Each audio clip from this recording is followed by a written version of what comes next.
मला लहानपणापासून समाजाची तळमळ होती. भरपूर दिवस मी बघायचो, भरपूर दिवस झाले की आपला समाज हा सगळ्या समाजाच्या मागे राहिलेला हा समाज, ज्या वडिलांचा इतिहास एवढा खोल आहे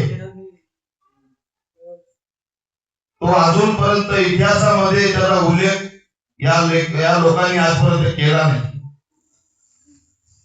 वडार समाज हा महाराष्ट्रात नसून वडार समाज आंध्र प्रदेशमध्ये आहे, तेलंगणामध्ये आहे, ओडिसामध्ये आहे, महाराष्ट्रात आहे.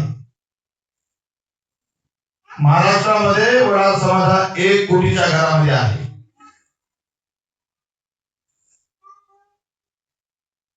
तरी सुद्धा प्रत्येक आपल्या वडार समाज हा मतदान बजावतो. प्रत्येक येणाऱ्या सरकारला वडार समाज हा मतदान करून त्याला बहुमताने निवडून पण देतो. तरी हा आपला वडार समाज आज सगळ्यात पाठीमागे वंचित राहिलेला हा समाज आहे. मी जास्त काय बोलत नाही, मी माझे फक्त थोडक्यात मुद्दे बोलतो.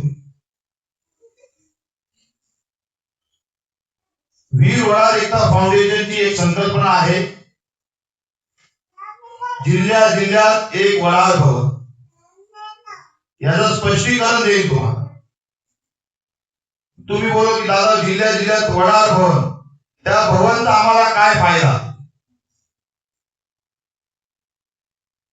एखादा गाव किंवा एखादा तालुका जरी असेल त्या तालुक्याला एक सरकार पोलीस स्टेशन देतं.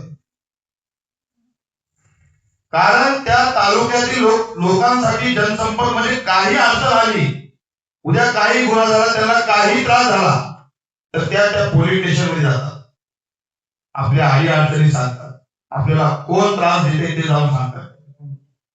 तसंच हा वडार भवन आपल्या समाजाला त्यांना काय लागतं काय नाही लागत त्याच्यासाठी वडार भवन हे उभं राहण्याचं गरजेचं या काळात गरजेचं आहे.